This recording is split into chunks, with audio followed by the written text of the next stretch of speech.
ସେମାନେ ତ ଜଗନ୍ନାଥକୁ ଟ୍ରଲିରେ ବସେଇକି ବୁଲାଉଥିଲେ। ଜଗନ୍ନାଥଙ୍କର କାର୍ଯ୍ୟକ୍ରମ ପରେ ତାଙ୍କ ଫଟୋକୁ ଫୋପାଡ଼ି ଦେଉଥିଲେ ରାଜରାସ୍ତାରେ। ସେଇମାନେ ଆଜି କୁଆଡ଼େ ଆଙ୍କର ନୈତିକତା ଅଛି ଏ ପ୍ରଶ୍ନ କରିବାର? ଜଗନ୍ନାଥ ମନ୍ଦିର ପ୍ରତିଷ୍ଠା କରିବା ପାଇଁ କିଏ ଯାଇଥିଲା? ଯେଉଁମାନେ ଶାଗୁଣା ଆଉ ଚିଲ ମାନସିକତା, ଆପଣ ଜାଣିଥିବେ ଶାଗୁଣା ଆଉ ଚିଲ ତାଙ୍କୁ ଭଲ ଜିନିଷ ଦେଖାଯିବ ନାହିଁ। ଜୟ ଜଗନ୍ନାଥ। ଆଜି ମହାପ୍ରଭୁଙ୍କର 3 ରଥ ଶରଧା ବାଲିରେ ମହାପ୍ରଭୁଙ୍କ 3 ରଥ ଲାଗି ସାରିଛି। ଭକ୍ତମାନେ ଅତ୍ୟନ୍ତ ଶ୍ରଦ୍ଧାର ସହିତ ଦର୍ଶନ କରୁଛନ୍ତି ଏବଂ ଚଳିତ ବର୍ଷ ରଥଯାତ୍ରା ଯେଉଁଭଳି ଭାବରେ ଅତ୍ୟନ୍ତ ଶୃଙ୍ଖଳାର ସହିତ ଏବଂ ଅଘଟଣ ଶୂନ୍ୟ ରଥଯାତ୍ରା ହେଇଛି ଏବଂ ଯେଉଁଭଳି ଭାବରେ ଭକ୍ତମାନେ ମହାପ୍ରଭୁ ଜଗନ୍ନାଥକୁ ମନ ପୂରେଇକି ଦର୍ଶନ କରିବାର ସୁଯୋଗ ପାଇଛନ୍ତି ଏବଂ ରଥ ଟଣାରେ ଯେଉଁଭଳି ଭାବରେ ଅଦ୍ଭୁତପୂର୍ବ ଜନସମାଗମ ହେଇଛି, ଏ ରଥଯାତ୍ରା ଗୋଟେ ସ୍ୱତନ୍ତ୍ର ରଥଯାତ୍ରା ଭଳି ଅନୁଭବ ହେଉଛି। ଏବଂ ଆମେ ଯଦି ବିଜୁ ଜନତା ଦଳର ଶାସନକୁ ଦେଖିବା, 24 ବର୍ଷ ଭିତରେ ଏଇଭଳି ଭାବରେ ଶାନ୍ତି ଶୃଙ୍ଖଳାର ସହିତ ଏବଂ ଏହିଭଳି ଭାବରେ ଭବ୍ୟ ଭାବରେ ରଥଯାତ୍ରା ସେମାନେ କେଉଁଭଳି କେବେ ବି କରିପାରିନଥିଲେ, ବିଶେଷ କରି ଅଘଟଣ ଶୂନ୍ୟ। ଯେତେବେଳେ ରଥଯାତ୍ରା ଅଘଟଣ ଶୂନ୍ୟ ଭାବରେ ହେଉଛି, ରଥଯାତ୍ରା ଅତ୍ୟନ୍ତ ଭବ୍ୟ ଆକାରରେ ହେଉଛି, ସେତେବେଳେ ବିଜୁ ଜନତା ଦଳର କିଛି ବନ୍ଧୁମାନଙ୍କୁ ଏବଂ କଂଗ୍ରେସ ଦଳର କିଛି ବନ୍ଧୁମାନଙ୍କୁ ଆଖିରେ ଏଇଟା ଯାଉନାହିଁ ଏବଂ ବିଜୁ ଜନତା ଦଳ ଯିଏ ଜଗନ୍ନାଥ ସଂସ୍କୃତିକୁ ନଷ୍ଟ କରିବା ପାଇଁ ବିଗତ ଶାସନ ସମୟରେ ଅପଚେଷ୍ଟା କରିଥିଲେ, ମୋତେ ଲାଗୁଛି ସେମାନେ ସେଇ ମାନସିକତାରୁ ଏବେ ବି ବାହାରି ନାହାନ୍ତି। ଯଦି ଏ ବର୍ଷର ରଥଯାତ୍ରାକୁ ଦେଖିବେ, ମୁଁ ପର୍ଟିକୁଲାରଲି ଭାବରେ କହିବାକୁ ଚାହେଁ, ବିଶେଷ ଭାବରେ ଜୋର କରି କହିବାକୁ ଚାହେଁ, ଏ ବର୍ଷ ରଥରେ ଜଣେ ହେଲେ ବି ଅଣସେବାୟତ ଚଢ଼ି ନାହାନ୍ତି। ଏଇଟା ହେଉଛି ଶ୍ରୀମନ୍ଦିର ପ୍ରଶାସନ ରାଜ୍ୟ ସରକାରଙ୍କର ଏ ରଥଯାତ୍ରାର ଯେଉଁ ପରିଚାଳନା ହେଇଛି, ଏ ପରିଚାଳନାର ଏଇଟା ହେଉଛି ଗୋଟେ ସଫଳତାର ବିନ୍ଦୁ। ଏ ବର୍ଷ ରଥଯାତ୍ରା ଶୁକ୍ରବାର, ଶନିବାର, ରବିବାର 3 ଦିନ ଛୁଟି ଥିବା କାରଣରୁ ଜନସମାଗମ ଯେତିକି ଲୋକ ଆସିବା କଥା ତାଠୁ ବହୁ ଅଧିକ ଲୋକ ଆସିଥିଲେ। ତଥାପି ମଧ୍ୟ ବହୁତ ଭଲ ଭାବରେ ଟ୍ରାଫିକ୍ ପରିଚାଳନା ଏବଂ କ୍ରାଉଡ୍ ମ୍ୟାନେଜମେଣ୍ଟରେ ଆର୍ଟିଫିସିଆଲ ଇଣ୍ଟେଲିଜେନ୍ସର ବ୍ୟବହାର, ଉନ୍ନତ ଯାନ୍ତ୍ରିକ ପ୍ରଯୁକ୍ତି ବିଦ୍ୟା ଏବଂ ପୋଲିସ ପ୍ରଶାସନର ସହଯୋଗ, ଏ ସବୁର ସହଯୋଗ ଫଳରେ ଅତି ସୁନ୍ଦର ଭାବରେ କ୍ରାଉଡ୍ ମ୍ୟାନେଜମେଣ୍ଟ କରାଯାଇଛି। କୌଣସି ଜାଗାରେ ଗୋଟିଏ ହେଲେ ବି ଅପ୍ରୀତିକର ପରିସ୍ଥିତି ଉପୁଜି ନାହିଁ। ତେଣୁ ମୁଁ ଭାବୁଛି ଯେଉଁମାନେ ବିଜୁ ଜନତା ଦଳର ବନ୍ଧୁମାନେ, ଯେଉଁମାନେ ଶାଗୁଣା ଆଉ ଚିଲ ମାନସିକତା, ଆପଣ ଜାଣିଥିବେ ଶାଗୁଣା ଆଉ ଚିଲ ତାଙ୍କୁ ଭଲ ଜିନିଷ ଦେଖାଯିବ ନାହିଁ। କେଉଁଠି ଡେଡ୍ ବଡି ପଡ଼ିଛି, କେଉଁଠି ମଇଳା ପଡ଼ିଛି, କେଉଁଠି ଅଳିଆ ପଡ଼ିଛି, ଏଇଟା ଶାଗୁଣା ଚିଲ ଖୋଜନ୍ତି। ଯେମିତି ମହାକୁମ୍ଭ ହେଉଥିଲା, ମହାକୁମ୍ଭକୁ ବିରୋଧୀ ଦଳର କିଛି ବନ୍ଧୁମାନେ ସେତେବେଳେ ମୃତ୍ୟୁକୁମ୍ଭର ଆଖ୍ୟା ଦେଲେ। ଯେଉଁ ମହାକୁମ୍ଭରେ ଦେଶର ସବୁ ପ୍ରାନ୍ତରୁ ସବୁ ବର୍ଗରୁ ଲୋକ ବୁଡ଼ ପକାଇକରି ପୁଣ୍ୟ ପାଇଲେ, ତାକୁ ସେଠି ମୃତ୍ୟୁକୁମ୍ଭର ଆଖ୍ୟା କିଛି ବିରୋଧୀ ଦଳ ଦେଇଥିଲେ। ମୁଁ ଭାବୁଛି ବିଜୁ ଜନତା ଦଳ ଆଉ ଓଡ଼ିଶାରେ କଂଗ୍ରେସ ଏଇ ଯେଉଁ ମହାକୁମ୍ଭକୁ ଯେଉଁମାନେ ମୃତ୍ୟୁକୁମ୍ଭ କହିଥିଲେ, ସେଇ ମାନସିକତାରେ ବିଜୁ ଜନତା ଦଳ ବଞ୍ଚୁଛି। ମହାପ୍ରଭୁ ଜଗନ୍ନାଥ ହେଉଛନ୍ତି ଓଡ଼ିଆ ଜାତିର ଆରାଧ୍ୟ ଦେବତା, ଓଡ଼ିଆ ଅସ୍ମିତାର ପ୍ରତୀକ।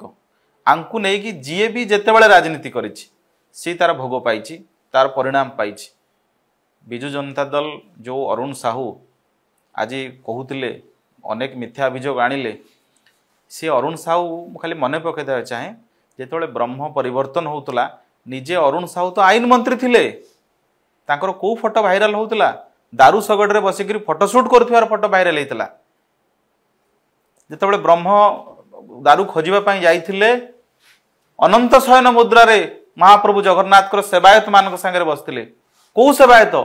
ଯେଉଁ ସେବାୟତ ଯାଇକରି ଦୀଘାରେ ଜଗନ୍ନାଥ ମନ୍ଦିର ପ୍ରତିଷ୍ଠା କଲେ, ବିଜୁ ଜନତା ଦଳର ସାଧାରଣ ସମ୍ପାଦକ।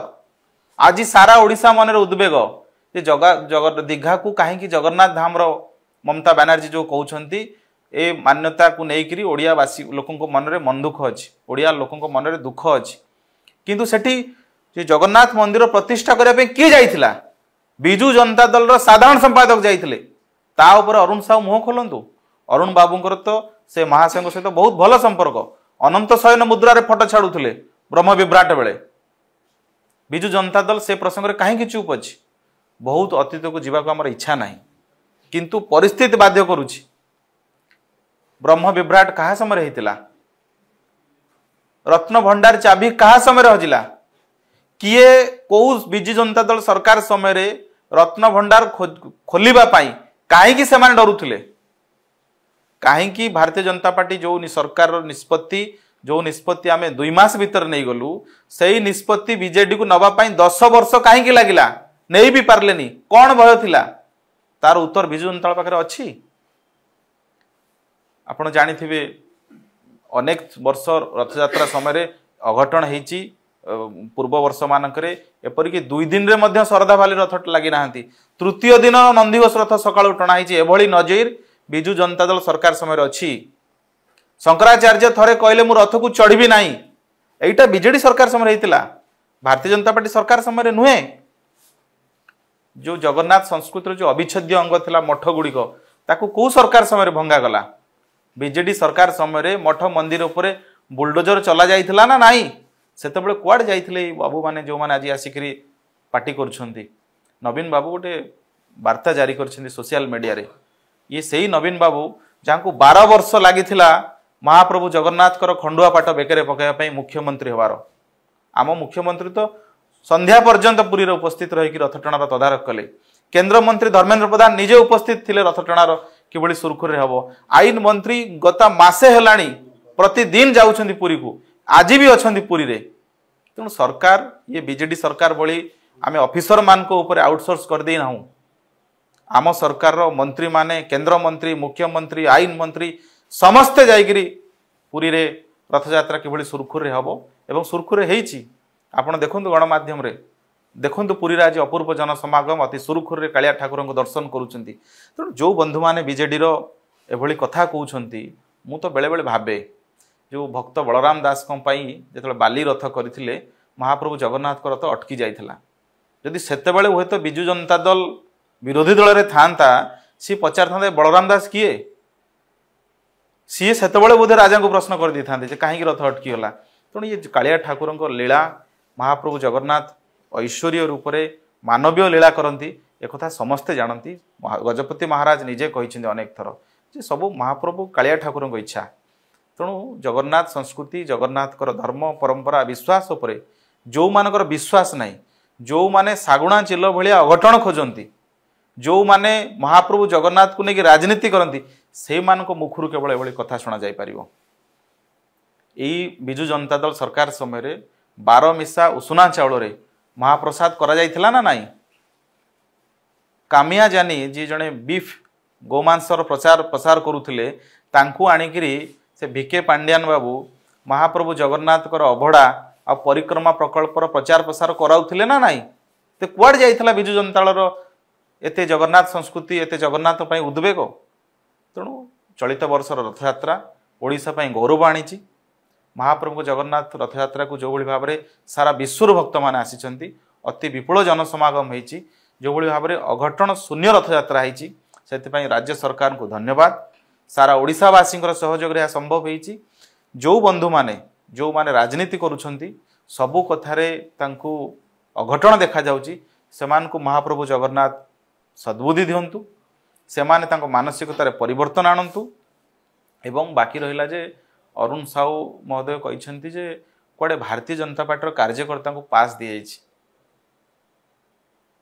मु अरुण बाबू को टिके कहीदेवाई चाहे जे भारतीय युव मोर्चार सेवा कार्य चलुछि आमे पास नहीं करू सेठी आपणक दलर कर्मी भलिया जमती बिजु जनता दलर युव नेता माने रील्स बनाती सेठी अघटन करती ता ही नहीं आपण कहतु जो बीजेडी सरकार थिला आज मध्य बिजु जनता दल जड़े हेले भी से रथयात्रा सेवा कार्य करुथिबार फोटो रथयात्रा सेवा कार्य करुथिबार किए गणमाध्यम देखी कि भारतीय जनता पार्टी युव मोर्चार कार्यकर्ता से सेवा कार्य करुले ताकू नहीं अरुण साहू जब आपत्ति रही आठू बड़ी दुर्भाग्यजनक कथा किसी नथाई पारे तेणु एतिकी केवल कहबी जे बिजु जनता दल हो कांग्रेस हो महाप्रभु जगन्नाथ सद्बुद्धि दिंतु रथयात्रा हूँ ओडिशार गर्व आ गौरव ए गर्व आ गौरव पर से आँच आने अपप्रचार करने चेष्टा करंतु नहीं जदि चेष्टा करेंगे ताले महाप्रभु जगन्नाथ से परिणाम देखेबे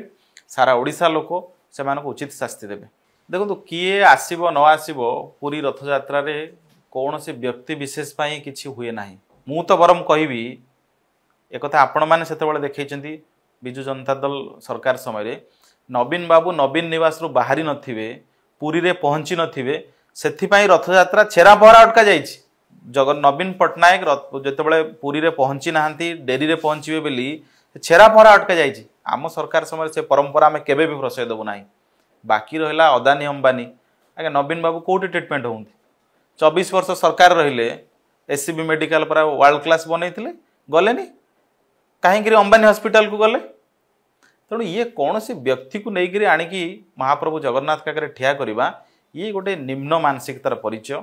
एवं महाप्रभु जगन्नाथ आमे जहाँ को ओडिशार आद्य देवता बोली मानुचु या आगे कौ व्यक्ति बड़ नुह किए आसब बोली रथयात्रा अटकुची जो मैंने कहते ये अति घृणित मानसिकतार परिचय।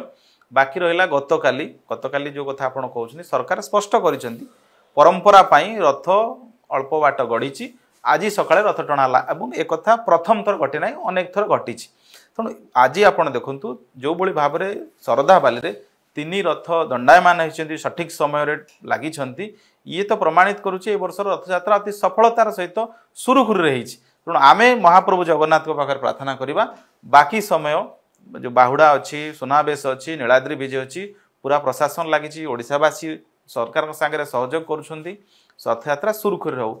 जो बंधु मान को लगुच जगन्नाथ को लेकिन राजनीति करहब से माने तो विजु जनता दल बंधु माने से माने तो जगन्नाथ को ट्रली रे बसैक बुलाउथिले जगन्नाथ कार्यक्रम पर फोटो को फोपाड़ी दौले राजरास्तार तो से माने आज कुआड़े नैतिकता अच्छे प्रश्न कर बहुत धन्यवाद।